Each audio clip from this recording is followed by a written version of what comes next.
بسم الله الرحمن الرحیم. سهند گلپور هستم. با آموزش سامانه مدیریت انبار دارویی در خدمتتون هستم. تو این قسمت میخوایم نحوه تنظیم ستونهای عملیات‌های مختلف و همینطور تنظیم پرش عملیات‌های مختلف رو یاد بگیریم. برای تنظیم ستونهای عملیات کافیه که ابتدا وارد جداول پایه بشیم و از قسمت فروشگاه و انبار گزینه ستونهای عملیات رو بزنیم تا فرم تنظیم ستونها برامون باز بشه. از این قسمت شما میتونید عملیات مربوطه رو انتخاب کنید. بعد از انتخاب عملیاتتون لیستی از ستونهایی که قابلیت نمایش یا مخفی کردن رو دارن بهتون نمایش میده. تو این قسمت شما اگر بخواید ستونی رو مخفی کنید میتونید از تیک مخفی استفاده کنید و همینطور اگر برای ستون مد نظرتون عنوان دلخواهی مد نظر داشته باشید میتونید تو این قسمت تایپ بکنید.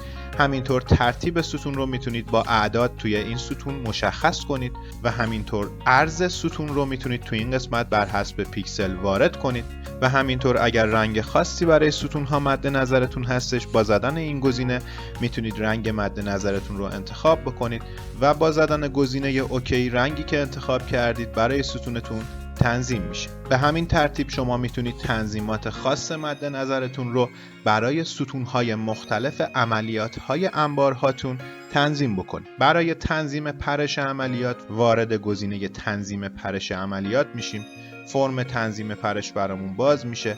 عملیات مد نظرمون رو از این قسمت انتخاب میکنیم. شما میتونید به ازای بیمه های مختلف و همینطور حالات نسخه مختلف که بدون نسخه یا با نسخه باشه ترتیب فیلد های مد نظرتون رو تنظیم بکنید. به این صورت که از قسمت اول بیمه مد نظرتون رو انتخاب میکنید، از قسمت نام فیلد مد نظرتون رو انتخاب میکنید و همینطور با نسخه یا بدون نسخه بودنش رو تو این قسمت تنظیم میکنید و همینطور ترتیبش رو تو این قسمت مشخص میکنید و با زدن دکمه اینتر تنظیمتون انجام میشه. به همین صورت شما میتونید برای همین بیمه فیلد بعدی رو از این قسمت انتخاب کنید و همینطور به عنوان دومین کنترل تنظیمش بکنید. به همین ترتیب برای بیمه های مختلف و حالات با نسخه یا بدون نسخه و برای عملیات های مختلف انبارهای مختلفتون شما میتونید این تنظیم پرش رو انجام بدید. آموزشمون به پایان رسید.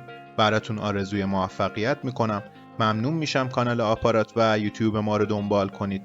خدا نگهدار.